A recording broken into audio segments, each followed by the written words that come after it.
We turn now to the war in Europe, which is nearing 2 full years of active combat.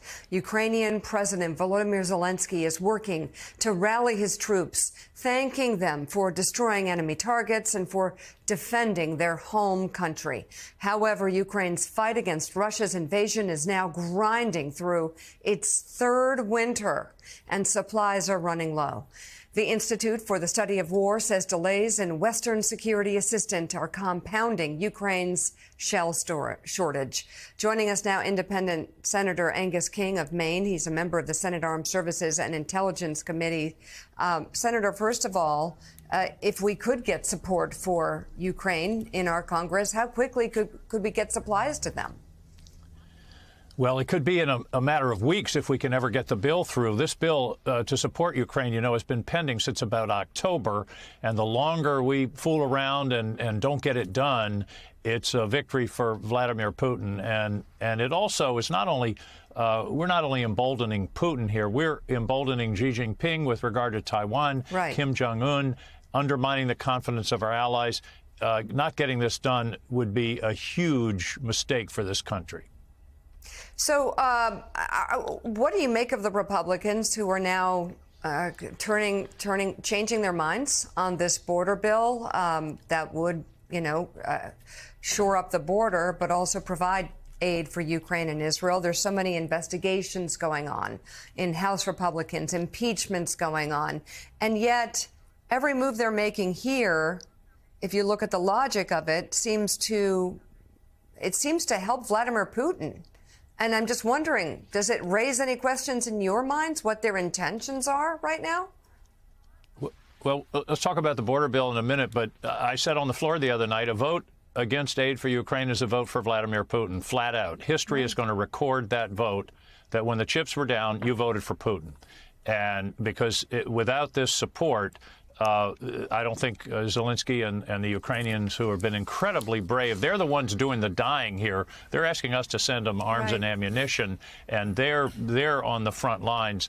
And it's unconscionable that the United States of America would walk away in this kind of situation. Senator, good morning. You make the case in your piece in Time titled "America Must Choose Honor in Ukraine for Our Continued Support of Ukraine in Its War Against Russia."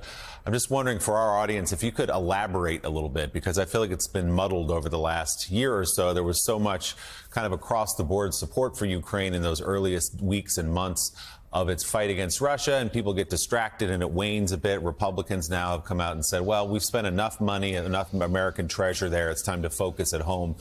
What is the case for America's continued support for Ukraine? The case starts with Sudetenland, 1938, when Hitler could have been stopped relatively easily. The French and the British fooled around. They didn't support the people, and Hitler moved, and then they thought in Munich they could, well, we'll appease him, he'll stop. The result was 55 million people dead. The history of dictators is if you give them some land and they say that's all they want, they're going to keep going.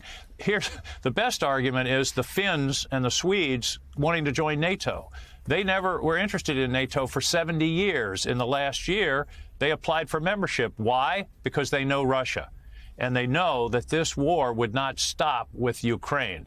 The Baltics, Finland has a long border with Russia. They know what's in store for them, and that's why this is so important on the European set. Now, the other piece is, and I've examined generals and admirals and intelligence people on this, if we walk out of Ukraine, what kind of signal does that send to Xi Jinping in his calculus about Taiwan? He's going to say, well, the Americans aren't going to stick, so I don't have to worry too much about that. And it basically opens the door to an invasion of Taiwan. The other piece that I think is so dangerous here is allies.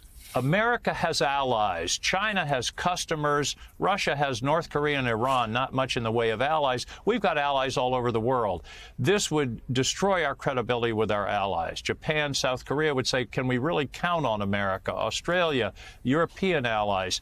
And to do this, to embolden dictators, undermine the confidence of our allies, would just be a disaster. It would haunt this country for generations. And Senator, President Biden has certainly said that it would mean America's word wasn't any good anymore if we didn't follow through with our commitment to Ukraine. But let's turn you now to matters here at home and what we've seen this week in the Senate. The remarkable about-face yesterday among top Republicans, including Minority Leader McConnell, now coming out against this bill, suggesting that the politics at the moment have changed, which means they've got their cues from Donald Trump, who wants to keep the border alive for an election year issue. So tell us about what you're seeing there on the border, and just frankly, what sort of faith can you have right now in the Republicans keeping their word and getting anything done?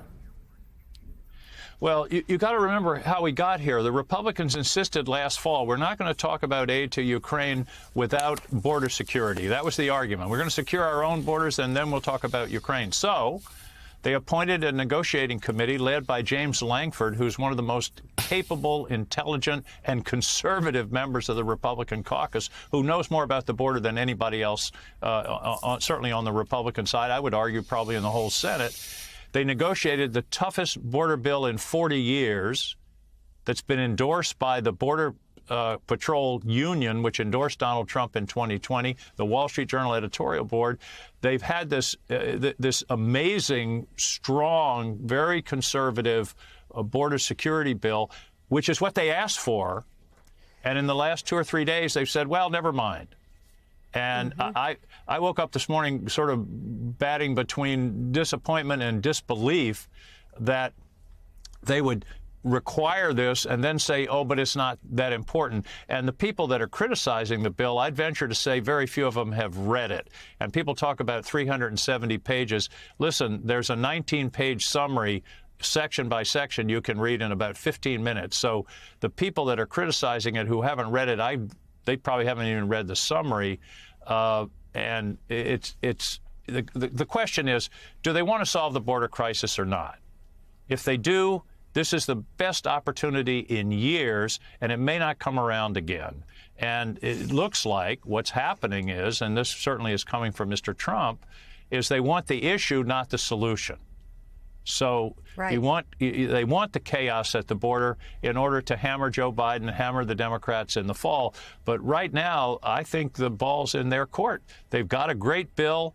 Listen, the Border Patrol Union isn't going to support something that is weak or ineffective. It was amazing when they came out for this bill yesterday, and it was even more amazing when my Republican colleagues started heading for the exits. I don't get it. Well, I do get it. I guess I get the politics, but boy, the policy's terrible. It is, and they will own this chaos. I'm not sure they want to do that. Independent Senator Angus King of Maine, thank you very much for coming on the show this morning. We appreciate it.